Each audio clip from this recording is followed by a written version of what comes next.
All right. Hello, everyone. I am so excited to have you here. This is Dr. Ashley Dash, the founder and CEO of Resume ATM. You guys know I'm here for all the exciting things, all things job, career related, profitable resumes. We here to help everyone experience career freedom, whether that's entrepreneurship, whether that's a corporate job, healthcare, tech. We're here for it all. And I love to bring on experts so they can really talk about how you can do what you want to do, right? So today I am so thrilled, okay?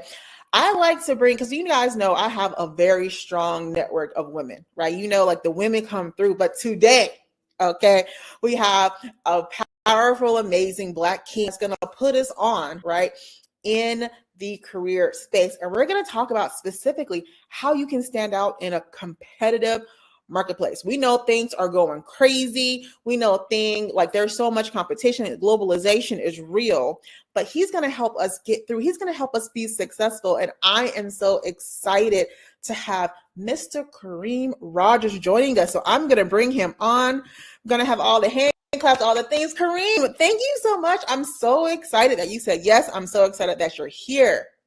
Thank you, Ashley. Thank you for having me. For everybody who do not know who I am, my name is Kareem Rogers. I am the founder of HR Depot LLC, and I am also a recruiter at UI Health in Chicago, Illinois. So I am so happy to be here. Thank you for inviting me, and I just can't wait to have this conversation.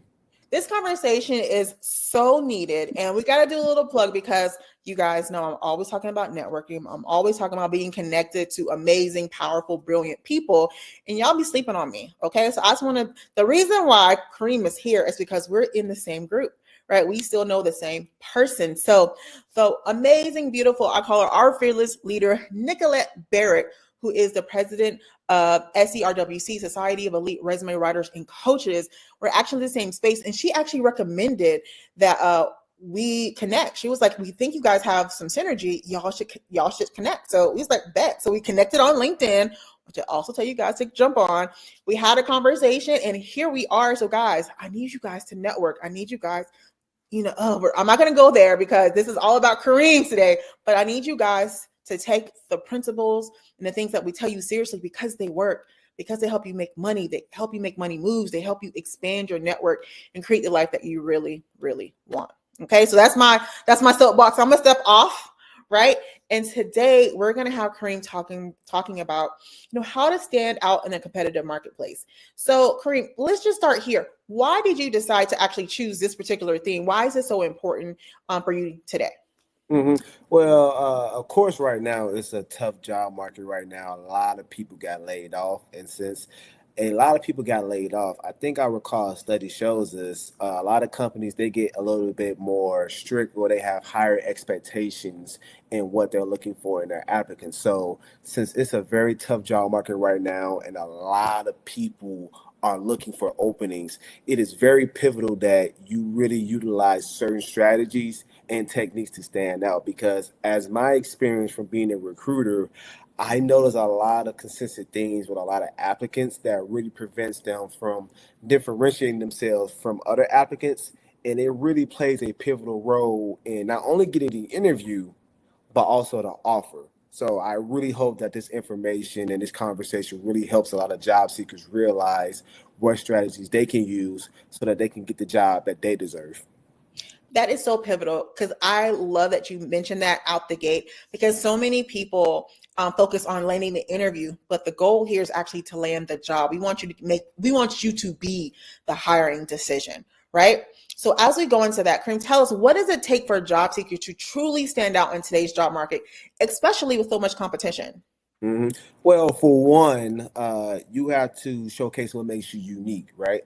I always use this example when I try to explain this to someone, right? So let me ask you this, Ashley. Who's your favorite musician, out of curiosity? We're gonna go old school, okay? When I was growing up, I'm not gonna tell myself now, but when I was growing up, I loved me some LL Cool J. Okay, Okay, we okay, going old school, old school. okay. I like that. I like that. So you just said LL Cool J, and I bet you can name some of his favorite songs, the I can't. awards he's. See, I told you. See, Going back to Cali, you Cali. are Cali.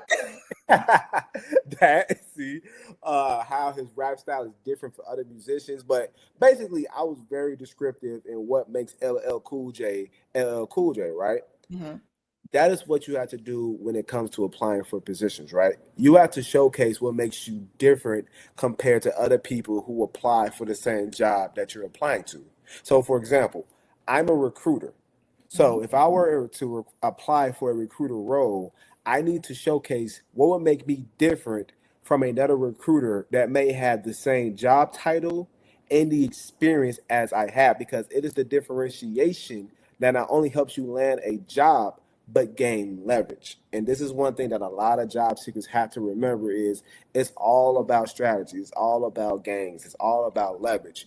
If you research and take the time to really think about how to create your personal brand that will make you an asset that a company cannot refuse, then the likelihood of you landing the job that you deserve will definitely increase dramatically. So that's one. Two, and this kind of going a little bit what we're talking about is Okay. networking. Yes. Let See? them know. Tell them. And the balloon Tell just them. popped out, so it agrees with me. But who you know will always play a pivotal role in the opportunities that you land. There's always a saying, it's not what you know, it's who you know. Who you know will always open the door for many opportunities that will present itself your way. And I can say this as a recruiter. There are certain times that certain openings may not be available or shown because they probably already know who they want to give the opening to, and they may ask that person about the opening before they make it public. Sometimes I've seen examples of companies create positions just for a certain applicant, right? That And part. people would and people would not have been able to gain that if they did not gain those networking opportunities. So making sure that you provide a unique perspective of yourself and networking to meet the right people who will help you land those opportunities are two very important things that you can utilize to stand out in today's tough market. And I love that. And I want to expand upon that very quickly is that what he's talking about in terms of differentiation is essentially your career brand. Okay. For you guys know your career brand, the way I teach you, the way I educate you guys is your personal brand plus your your professional brand plus your personal brand plus your professional brand put together, which is your career brand, right? And that differentiation is going to be key. And he used a very particular term around leverage. And to me, when he said leverage, all I heard was dollar signs. That's all I heard was money, right? That's what leverage is, right? So you guys need to make sure that you are making sure that you stand out, right? I stand out in the HR space, right? There's hundreds, if not thousands, of millions of HR professionals, but how I do it and what I do, that's part of my career brand, right? My personality, whether I'm bubbly, whether I'm excited, where I'm direct, that's part of my personal brand, right? My education, my experience, that's my professional brand. And together, that helps me create leverage in the marketplace so I can command the types of money that I want to command. Right? Yeah, because at the end of the day, not to interrupt you, it's No, all okay. about business. So when it comes to money, you need to convince someone why they should pay you more than someone else. Because, and this is another thing too, if all you tell me is that you have the same qualities as someone else and you're trying to ask me for more money, the first thing I'm going to ask myself is, why should I pay you more when I can get the same thing from someone who only wants me to pay them cheaper? So that Exactly. uniqueness is very important. So important. And the other thing that he mentioned that was so important and that we started off this conversation with is networking. And you mentioned a phrase where it's so important that people know you, right? Who you know and who knows you is the most important part. And again, this is something, guys, we've been saying the same things over and over again, but it's so important. It's so vitally important, right? I call it your know, like, and trust factor. People have to know you, people have to like you, and people have to trust you. If you can get all of those things together, you will get opportunities, you will get paid, and you will get those types of opportunities where they write a job description for you. I've experienced that and I thought it was the coolest thing ever. And I was like, hold up. After it happened, I was like, hold up, they do that? Like that's a thing. Yeah, they do that. They do that. You'll be surprised, but that's the thing. You won't know that if you don't connect with the right people. You'll be surprised how open people are to meeting you and helping you, especially if they get a good vibe from you. I've been fortunate to gain some good networks just because of the type of person I am. Just to give you a story, especially when I was looking for a job at one time, there was someone who I still keep in contact with to this day. I actually just texted him a few days ago just to say, hey, I hope all is well. He learned about me through my LinkedIn page because since I'm a content creator on LinkedIn and I connected with him, he already knew me and he wanted to meet me when I told him that I applied at his job. So just those little things, Amazing. yeah. So just those little things, it plays a pivotal role in the opportunities that matter. Also, keep this in mind: your reputation does go far. So it's not just about that one person who you met. It's about those other people who probably have not seen you in person yet, but they probably heard about you through other people. So just keep that in mind overall. That is so true. There's been so many times people are like, I've heard of you before. And I'm like, really? Like, I don't, we don't have any mutual friends. We didn't work in the same company, but they've heard of me before. And you're right. That reputation just, once it's out there, is out there, right? We want to Yeah. make sure that it's brilliant, it's amazing, it's polished, and it's professional. So let's move on to the next question I have for you. So, what are some of the most common mistakes you see job seekers make that prevent them from differentiating themselves during the hiring process? So for one, and this it's actually a pet peeve of mine, and I get why because Oh, it's very time consuming. So let me make sure I put that in context. But the biggest thing I see a lot of job seekers make is they do not tailor their resume. And I get it. It's very time consuming, especially when you create a general resume. You would prefer to just submit that general resume and hope that that just gives you a chance at landing opportunities. Let me give you a reason why you should not do that. And I actually have more of a perspective or more information about that since I now work at a hospital. For one, for certain companies, they are very strict in how much you have to tailor your resume. So, for example, at my current job, if you do not tailor your resume to at least the minimum qualifications, that likelihood of you even getting the interview is zero. We don't play that. You have to tailor your resume to the minimum qualifications of the job. If you don't, then we will assume that you are not qualified. And from my experience, I have dealt with a lot of applicants who actually meet the qualifications, but because they did not tailor it, they basically missed out on the opportunity. And when they reach out to me and they say, like, hey, I actually do have this, I ask them this all the time. Well, why didn't you tailor it? And here's another thing too. Do not go with the assumption that a recruiter will know what you're talking about. What do I mean by this? One, in case the recruiter is the person who is skimming your resume, you do not know the experience of that recruiter. Some may be new, some may be experienced, some may be experts. So certain verbiages that you put on your resume that may correlate to what is being put on a resume, there's a huge possibility that they don't know that, right? So since you do not know the experience or who the recruiter is, do you really want to take a chance in not tailoring your resume to ensure that they understand that the keywords that's on the job description matches what's on your application? So that is very important that you do that. And and this is very important, you don't showcase what makes you different, right? So I know I gave you the LL Cool J example, right? mm-hmm. Here's some ways you could differentiate yourself. Numbers, they play a role. Yes. Tell them. Speak to the people. Say it again. Numbers play a big role in helping you differentiate yourself. What do I mean?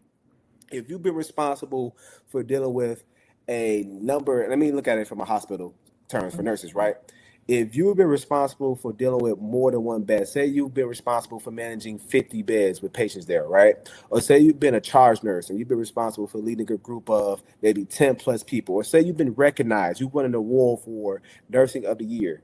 Things like that are different, right? Because not a lot of people can say that they have handled that responsibility compared to other nurses. So it is very important that you differentiate yourself and not just put a general resume or a bland resume. What I mean bland is saying, oh, I led some nurses.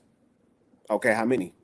What was the effect of that? Did you guys make it more efficient? Did you guys win a lot of awards?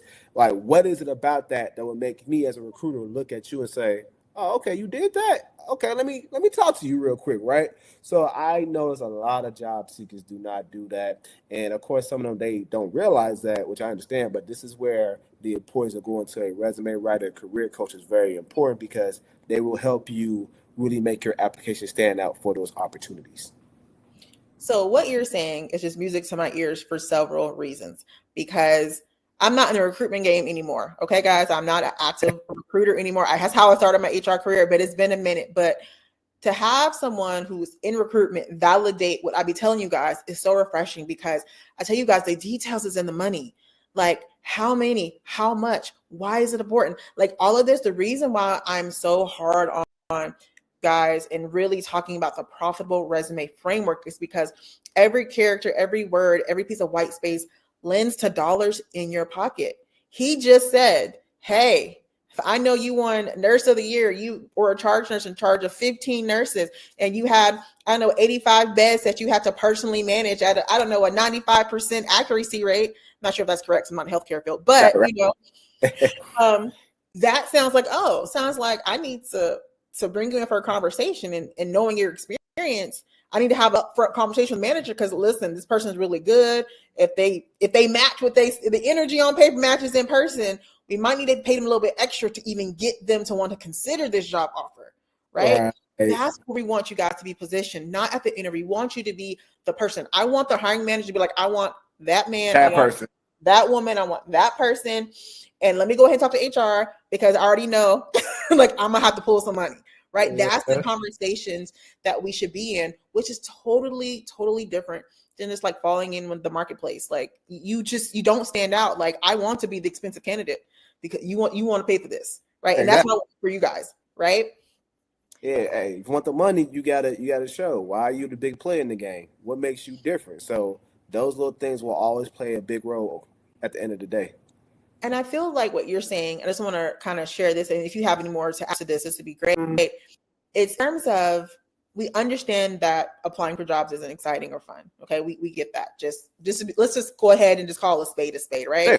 Right. However, if you want to get paid the amount of money you get paid, you have to put in the effort to do. When I tell you guys, hey, I spent 3 hours on a resume, just generally, right? When we start the prompt for myself or for other people, when we're writing it for you guys, that's the minimum, right? That's where we start, because we want you to have multiple job offers. We want you to get paid, right? We want you to create financial stability or generational wealth for you and your family, because we know how important jobs are, not just to you, but to your entire ecosystem. Yes. You know, it's so funny. I had a conversation. It's funny you say that. I had a conversation with an applicant because she wanted to see if we have openings at our job, right? Mm-hmm. So I was just trying to talk to her, maybe give her some advice on what she can do. It's so funny to me because while we was on the call, she's telling me like, "Oh man, you guys, like I did this. I was the top of my class in my nursing program. I won this award. I did all this." And I was like, "Okay, that's really impressive. Did you put that in your application?" She's like, "You know what, I didn't." I was like, "Yeah." No. So you see, I'm glad you're telling me this, but I'm not the one who makes the decision. So the person who makes the decision is the hiring manager. And for those of you who don't know, the hiring manager is the person who the recruiter usually collaborates with, and they're the ones who, in most companies, they're the ones who make the final say on who they want to make the offer to. Okay, just to make sure in case people don't know who that is. But yes, the hiring manager is the one who needs to see that. So when they see your resume, you need to put that information, because I think what a lot of people do too, they think they should wait until the interview to bring that stuff up. And here's the thing. You need to first make sure that you get the interview. Right. Right. So you need to put that on your application so that they can learn more when they talk to you. So it's always important. Every step during the job searching process is very critical, and you cannot miss one step, because that one step can play a pivotal role in you missing the opportunity and getting the offer. And, I want to kind of take a pause just for an educational moment, and then we're going to kind of move into interviewing, right? Because that we mentioned that, right? So what we actually do, for those of you who know, ResumeATM digital platform, right? And we're here to help job seekers in the job searching process, right? We do resume customization, we do job matching, and we do automated applicants, right? So the thing that he's mentioning right now is so pivotal, because we actually are creating our software based on the 3 levels of recruitment screening. Okay. So the first level of recruitment screening is your ATS, also known as your applicant tracking system, right? So that's the computer. That's what, when you go online to submit information or answer those questions on the questionnaire or type in those boxes that you guys hate so much, that's the applicant tracking system, right? And essentially the system is designed just to make sure nothing crazy comes through. Make sure you can match the minimum qualifications, right? If you don't answer the questions right, you're getting rejected, right? If your resume in the wrong format, you're getting rejected, right? If something funky, bullet point, weird thing happened and we can't read your resume, you're getting kicked out, right? So that's the basic first level of the 3-step process, the applicant screening, the applicant tracking system screening, right? The second step is someone like Kareem, right? He is going to be your HR professional. He's going to be your recruiter, right? Now, like he said earlier, everybody can't be like him who know what he's talking about, right? Some people are brand new to the recruitment game, right? They're getting their foot in the door, right? So you need to make sure that you're raised in a way that someone, regardless of their experience in HR, can understand and read your resume, right? And that's going to be, I call it more business orientated, right? Making sure that it's organized, it has the right information that kind of makes the most sense. It meets the minimum qualifications and a little bit more of the job description, right? And then we have the third level of recruitment screening that ResumeATM also supports, right? And that's called the SME. The SME is a subject matter expert, otherwise known as a hiring manager. Okay. This is a person who's going to be selecting you. So this is a person that's going to have some very detailed questions. Like, okay, cool. Kareem said you cool, right? And you said you did, 50 beds. Tell me about that experience. Give me some examples. Provide some case studies, right? They're going to get in your business, right? They're going to make sure that everything that you wrote down, Kareem vetted you for, is correct, is actually true with details. All right, Kareem, do you have anything to add to that? Because that's really the 3 levels of recruitment screening that we are built for.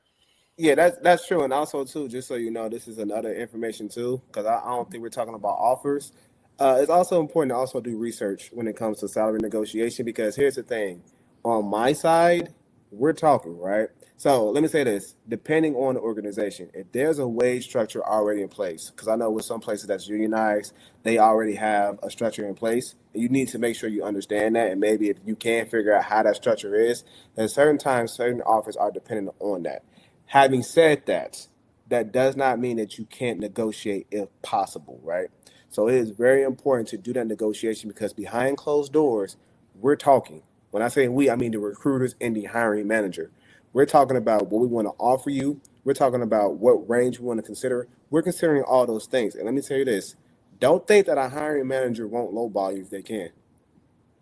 Every hiring manager, every hiring manager is different. Some don't do that. So let me make sure I say that. Some, they want to be fair. They want to give you like what you deserve. Some, they probably want to pay you more depending on what you present. But some will lowball you. And I've seen some cases where I've seen a candidate get a lowball offer and they immediately accept the first offer. I'm just like, you just don't know that we had 2 offers lined up already in case you said no. But you already accepted it, right? So it is very important to do research when you get that offer, because you want to make sure that the offer you're receiving matches the market, and you want to make sure that you know what your worth is to see if that's the offer that you like. So that's another thing to add as well in terms of the stages after that too. After the interview, there's also the offer stage too. I love that portion. I love, you guys know I'm a money girl. Y'all know I love talking about money. But it's so important to kind of have this conversation, because I remember for a very small season, I realized that wasn't my space. But I was a support technical recruiter out of California. So I was supporting. Our recruiter left, so I kind of stepped in the gap to kind of support that. Realized that's not my gift, that's not my glory. However, during that time, I was going through the process, learning, doing all the things. And one of the things that our compensation director asked for after the resume, after everything was cool, she would say, Ashley, go print the resume. And she would print the resume. She would put a Post-it note on the resume, and I would put years of experience. I would put education level. And there was another a caveat she would ask me to look for. And I would hand her that. And that's how she would determine the salary. There was after you said yes, after all these things happened, that is actually what she did, which is why I am so adamant that you guys' resumes are amazing, because we are making financial decisions based on this information, guys. So important. So important. Yeah, it is. One story that I like to use, and I want to go off. I look at the Stephen A. Smith situation, not to go in that man's business, but he's considered one of the top sportscasters when it comes to ESPN, right? Mm-hmm. And he's currently in the negotiation stages. And people are kind of mad because there's a report on how much he wants to basically make with ESPN. He says, look, I want this number. And he said this, listen, in my field, I win. I'm the guy. So since I'm the guy and I know what the market rate is in other industries, I feel like I deserve this. And I'm not going to apologize for it. And people may hate me for saying this, but I'm like, he has a point. He knows his numbers. He knows what awards he's won. He knows that he's one of the top rated shows at ESPN. So of course he's going to use that to his advantage when it comes to negotiating and gets leverage. And whether you like it or not, that's the power of being a top level employee at a company. That's why I tell people, be like Stephen A. Smith when it comes to negotiation, if you can. Listen, I always talk about this, and y'all can go back. I'll say at this point, like 10 years at this point, I've been talking about people making six figures as a minimum for 10 years. And we're still in this conversation, even more so now because y'all see these prices outside, right? Y'all see what's happening, right? Man. And I'm not gonna go down the tangent, but I'm gonna start it like if you're in a relationship, if you're married, if you make six figures and your partner makes six figures, for most of the country, you guys can live comfortably, you guys can invest, you guys can do life, right? If you got kids, I'm not sure because I heard kids are expensive. Again, I'm not sure how that factors in, but typically, right, you should be able to function and flow and do what you want to do. So, but before we get off on that tangent, it's just so important to talk about money. I know I often bring up money in ways that are funny and disarming because I know it's a very uncomfortable conversation for many people. Some people are shamed. There's embarrassment. This isn't a space for that, right? You make what you make. My first job was like $48,000, $500, and I was excited. It was the most amount of money I had ever made in my entire life, right? There's no shame in that. And I think we want to get to the place where we're talking about, interviews and offers and removing the shame around salaries and having more of that transparent conversation. And what that also means for you guys is also doing your own due diligence around how much money do I need to make? What is my monthly income? Like how much are my bills? Like what is your minimum requirement for you to make? You know what that number is. You know how much you need to make, right? I know that moves into more of the negotiation salary conversations. And we're getting a bit off tangent, but it's all together, right? So I want to move actually into the interview phase because we talked about that a little bit. And I think this perfectly kind of comes across after I mentioned Stephen, right? So how can job seekers effectively communicate their unique value during an interview without coming across as overly boastful? Mm-hmm. Well, I think for one, and it kind of relates to the STAR method, use stories to highlight your achievement, right? I think if you use that story to highlight what you've done and the results of that, is focusing more on what you've accomplished instead of you boasting about what you've done, and also be a little bit more specific about it. So it goes back to that information when we're saying when it comes to numbers, when it comes to achievements, be specific about that. And not only when you do that, use I and we in a balance, right? Some people, when they say I did this, I did that, some may consider that as being boastful. But if you say I and we, then showing that it's more of a team effort. And also include some team and collaborative efforts that you've done as well. If you've done those things, then you'll be seen as showing that unique value that makes you different from everybody else instead of being boastful. Because the one thing that you do not want to be is be boastful. I'm all for being confident. You could be confident during an interview, but if you're being boastful, and what's worse is you're being boastful about nothing important, which is, I have experience as a recruiter. I've seen people boast during an interview, and I'm just like, but you didn't really tell me nothing important, right? Then you really just did yourself a disservice at the end of the day. You really did. And I just want to catch everyone up. So what Kareem is referring to is the STAR methodology. So the STAR methodology is a behavioral-based way to answer behavioral-based interview questions, right? So it's an acronym. STAR stands for situation, task, action, and result. And following this methodology or this framework, you can position yourself to answer interview questions so that you can be successful during the process to actually get the job. Right. So if you guys have any questions about that, literally go on Google and type in STAR, like star in the sky, right? Type in STAR, type in interviewing and hit search. And you can go to images, you can go to, links. It's going to give you all the information around this framework on how to answer behavioral-based interview questions. Yeah, and I should have said that. I'm sorry. I should have explained the STAR method. I got so excited. I No, forgot how to it's explain what cool. each step meant. No, that's something I'm actually actively working on, because when you're in this spaces, just like any other expert, you just take for granted that basic information for you is basic information for everyone. And that's not the case. And it's only after you guys saying, I would get a couple messages, actually, I don't know what this means. Or actually, you guys be in my DMs, be in my inbox, send me emails. What does this mean? Like, oh, I need to back this up. And I know many people know the STAR methodology is, especially, if you're a nurse in the healthcare field, you've been in the interviewing game for a minute. You know exactly what this is. Just practice that, keep going with that. But if we have any folks, who are new to this space, or, college grads who are still learning about, the career development space, we want to make sure that we give you tools and resources to arm you to be successful. And I have to be honest, I'm an advocate of having a career coach. I am a career coach. Obviously, I'm an executive coach. I'm an advocate of a resume writer. I'm also a resume writer. I know Kareem is, we are advocate for this, but you don't always need that, right? Sometimes you just need a framework, and a framework is free. So go Google it, right? Go watch it on YouTube University, right? And get your bag. And if you need additional support, and if the things that you're doing isn't working, right? If you keep getting told no all the time, or you're not getting the money that you want, then yes, then it's time to talk to Kareem, right? It's time to reach out like, hey, I watched you on, we had that conversation. I did what you told me to do. It's still not working. That means there's some additional customization that's needed. And it's time to have a conversation to figure out how I can support you, or how Kareem can support you in that particular area. Right, Kareem? Anything to add on that? Yeah, and just to kind of give you another reason, and just to talk about myself, we get help as well. Like for me, she's talking about Nicolette. Nicolette is my coach. She's my business coach, right? So it just shows that at the end of the day, you can't do everything by yourself, especially if you feel like you need additional help. For some people, I know it is a prideful thing, and I understand that. But in order for you to reach the level where you need to go, you need to get additional help. Any additional help, excuse me. Look, I'm working in nursing, and I'm already saying help, right? But even when you look at millionaires and successful people, they seek guidance from those who they feel can take them to the next level. So you can never do things by yourself. You need someone to take you to that next level overall. So please do not be afraid to seek that guidance.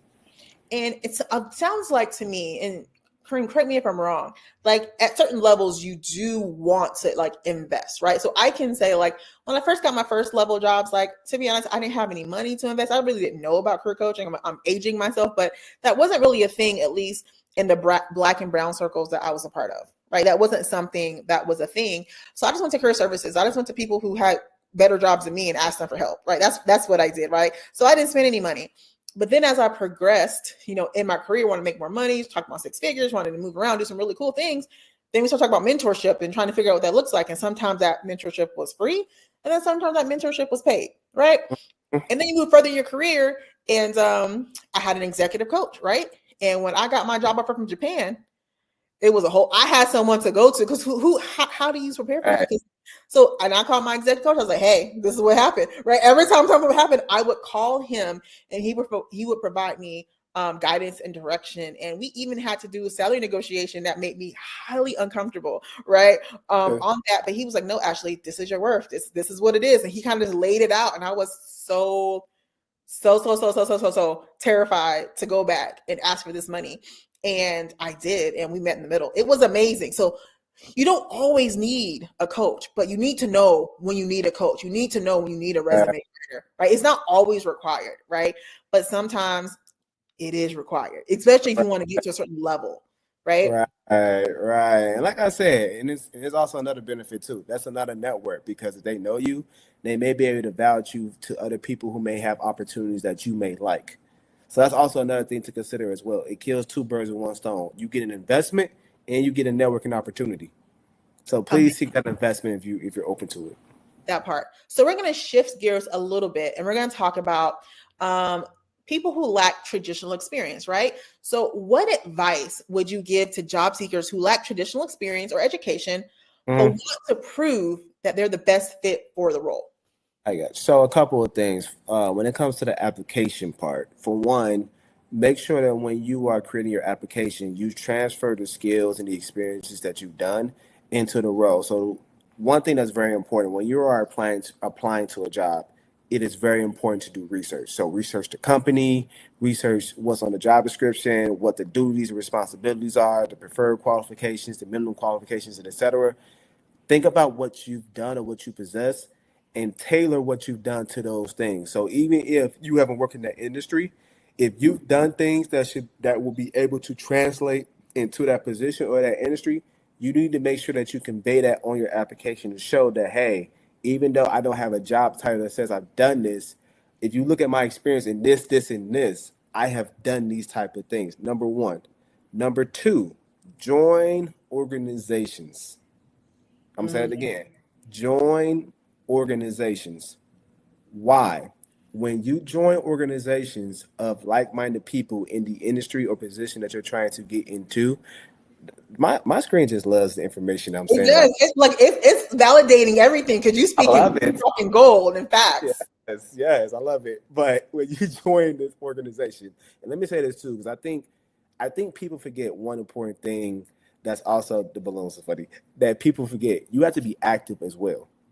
Because I think people forget that importance. When you join an organization and you are active, the people who are in those organizations that have that job title, that experience, or that type of mentorship, they will help you reach that position quicker than someone who's trying to find it themselves. So join organizations that basically has the goals or that has the skills and positions that you're looking for. So prime example, for me in HR, I'm a part of an organization called SHRM, the Society of Human Resource Management, right? And I'm part of committees in that organization. I'm trying to really learn, I'm trying to grow, I'm trying to network, I'm trying to do all those things. And just to give you another example, when it comes to my communication and my public speaking, I'm a member of an organization called Toastmasters. For those of you who don't know what Toastmasters are, you say, okay, so you know what Toastmasters is. Yeah. It is a very well-known nonprofit organization that helps you with your communication and leadership skills, but it is also very well known for having some very good networking opportunities. So if you join organizations and be active in those things, then that will really help you get positions that you're trying to land into. So those are two things that I definitely recommend. I think that information is so vital because transferable skills. Again, everything I teach, I speak from experience. I thought HR was horrible in college and was not interested in HR. I thought it was boring. Thought management was boring, like all the things. Got into the real world, got a job, and then it was a really cool HR job, that was available. And the first question was like, how are you qualified for the job? You don't have an HR experience. And I had to answer that question, talk about, I've done this, this, and this, which are transferable skills to this role, right? And I got that job. So what he's saying is so correct, and the facts speak for themselves. And networking and the importance of that, we've already covered that. So we're not going to go back to that. But yes, you need to be out here talking to folks. People need to know you, and you need to know them. Right. So my next question, I think I have just maybe a couple more questions. I think we down to like the last three. Okay. So next question is, what trends or skills are currently in high demand, and how can job seekers position themselves as leaders in those areas? So for one, especially in nursing, one thing that's very much in a trend is adaptability and crisis management, right? As we know, when COVID happened, they had to bring a lot of nurses back into the field to really help with that position, to help with that situation, right? And I think, I don't know if it's true, I may be wrong about this. I know they said that a lot of them are planning to retire again or leave. So when it comes to adapting to those times, when it comes to those crisis management, it is very important that you show that skill, because when those situations arrive, they want to have somebody who is able to deal with that crisis. So when it comes to your resume, especially if you work during COVID, you may want to put that on your application. Say, during COVID, I did this. I helped do this. I helped, like I said, just that type of information to show that adaptiveness and to show that, hey, this was a big crisis that happened, and this is how I was able to function during that time. And also, they're always looking for somebody who's willing to grow, who's willing to be a mentor, who's willing to lead. That's always going to be a big trend that's always happening so far. So showcasing that skill, utilizing resources such as LinkedIn Learning. I know for me in HR, it's the SHRM CP certification or the SHRM SCP. If you don't know what that is, that's okay. It's an HR thing, but no certification. Okay. But basically, showing that you are trying to continuously grow and develop all the time. Those little things will always help you in that situation. And I say another trend too is just the work environment. As you can see now, we have this thing where it's being fully remote, hybrid, in person. So showing your adaptability, showing that you're able to work during each work environment. That is also very important as well. I love that information. That's so practical and it's so relevant. And the next question, I feel like might be a little bit triggering for some people. So I kind of want to set the scene before we kind of just dive into it. And how can job seekers demonstrate cultural fit and alignment with the company's values during the hiring process? That's a good question. So I'm gonna probably repeat an answer that I said with the interview part, but I feel like this correlates to this question. First thing first is you need to research the company. So you need to research their about me, their mission statement, their Glassdoor, which I hope a lot of people use. For those who don't know, Glassdoor is a resource where you can get some reviews from people who either currently work there or used to work there. They actually tell you sometimes how the interview process went, which is cool. They tell you the benefits. They even tell you what the salary range might be for certain positions. So if you haven't used that, and there's other places too, like I think comparably salary.com and things like that, use those resources to try to get as much information about a company as you can. But like I said, research the company, look up their core values, right? Once you understand that, when you are applying for a job, make sure that you include those core values somewhere within your application, even when you try to put your bullet points or your accomplishments, or even when you try to do a summary. I know some people don't do summaries on their resume, but the summary is something that you can put on top of your resume to give a brief synopsis about who you are, what makes you stand out, and what you've accomplished. You can utilize those keywords to show that, hey, I have those same type of values and skills that you are looking for. And during the interview process, make sure you use those words when you are answering questions. So doing those little things will always work to your advantage. And I'm going to say it again, network. Meet people. Meet people who maybe work for the company or know someone that works in the company. If you leave a good impression, that may also be another way to show that, hey, this person is a good culture fit. I talked to them. I thought that they would really vibe well with this company. You should look into talking to this person. I think that's amazing, especially around using the values of the company organization as part of your application. So I know you guys, myself included, I'm just going to tell it myself, hate cover letters, not a fan of the cover letter, but the cover letter would be an amazing place to kind of highlight that, right? There's like a love-hate relationship that most of us have with cover letters. It seems like you're either one side of the fence or the other, right? You're either for it or against it. I think hiring managers, at least in my experience, have the same way. There are hiring managers that love a cover letter. It's just something about just speaks to their soul, right? And there's others like, it's fine. If I find a mistake, that doesn't help your cause, right? So you kind of just have to make whatever you do at your application, make sure you do it well. And one thing I wanted to mention that Kareem really touched on was around research, right? Research is so vital in terms of this process. And one way that you can know if, especially in our current, we'll say political climate, for lack of a better word, just Google the company and go to the news stories and see what the news says, right? And I think based on a lot of articles, right, not just one article, guys, like, at least three, let's use, those skills we learned about research, right? Three, reputable places, but, see what they show up in their news, right? I know someone's always being sued, right? So maybe if someone has a lawsuit, maybe not, one reason to kick them off. But if you see a pattern, right, if they're always being sued for this particular thing, maybe that might not be the best fit for you, right? Exactly. Some information we can use doesn't have to be so, it has to be resume, it has to be cover letter. Excuse me. Some things are just natural part of experiences, right? Yeah. And one thing to add, you're good. One thing to add too, and this is kind of important, and I know for some people it's a tough job market. You also want to research to see if this is a company you want to work for. And that's very important too. Unless you are in that position where you have no choice and you gotta find a job to, make ends meet, I understand that. But if you're in a position where you have options, of course you want to impress the company, but they also need to impress you too. So you need to say, hey, is this the type of company where I want to work all day, 9 to 5, and really deal with just the day-to-day responsibility. So that's also another reason why it's very important to do research for the company as well. And as a recruiter, I'm gonna say this too. I've interviewed a lot of people. I feel like at this point, recruiters can tell if you've prepared or not in this research. We can just tell just by how you answer our questions or even what you ask us. I've literally had people ask me during an interview, what job is this? And I'm just like, did you not look at the job description? I'm confused. I don't understand. I don't. I get it. Some people, they like, oh man, we're busy with many jobs. I get it. But when you are interviewing for a job, even if it's for a quick 10 minutes, just do some research.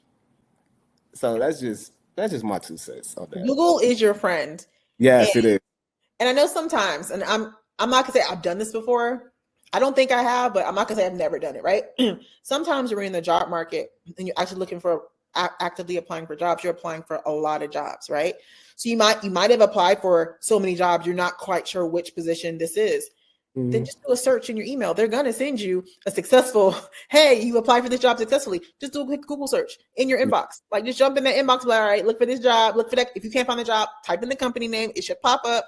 Like, oh, it's this job. Like some of this stuff, guys, can be prevented. Some of these things were like instant rejection. You don't have to go through some of these things if you just did a little bit of research, right? Yeah. Yes, ma'am. Now, our final question of today's, and I'm a little sad because we talked about a lot. We got to bring you back. We're gonna have to figure this thing out because this was great. I really want to talk about let's say the mental emotional well-being of job seekers, because we know like if you're in the job market when you need a job, it's not like the most fun experience. I've experienced that several times. You guys know, for those of you who don't, I was an unemployed college graduate. I've been let go from jobs before. Like it's not fun, especially when you need it. So I really want to get your perspective on, for job seekers who are feeling, overwhelmed, they're discouraged, mindset shifts or habits. Hey, just to make sure I heard you, because you're kind of a little bit muffled, but I think you asked what I say to a job seeker who's basically dealing with a hard time during the job searching process, basically. Yeah. Yeah. Okay. What habits can help them maintain their confidence and stand out? Okay. Well, I can actually relate to this. So, for one, I actually have been laid off before, so I definitely understand the process of looking for another job. So this is something that I can personally relate to. One thing, first of all, is one, taking your time, right? I think for a lot of people, once you get laid off or whatever happens, you need to take the time to process that, right? Because it's not a good feeling, which I can completely understand. Take the time to recover from that, and when you're applying, take time to focus on things outside of the application process. I understand you're trying to find a job as quick as you can. You're trying to get secure. I get it, but it can be very stressful.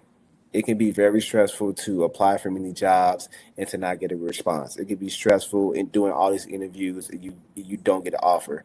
It can be very stressful. It makes you want to give up. But what I highly recommend is you take that time to not focus on the application process looking for a job and just try to enjoy life as much as you can. Do some things that you love to do, whether that's walking outside, spending time with your loved ones, doing other things that will just make you happy.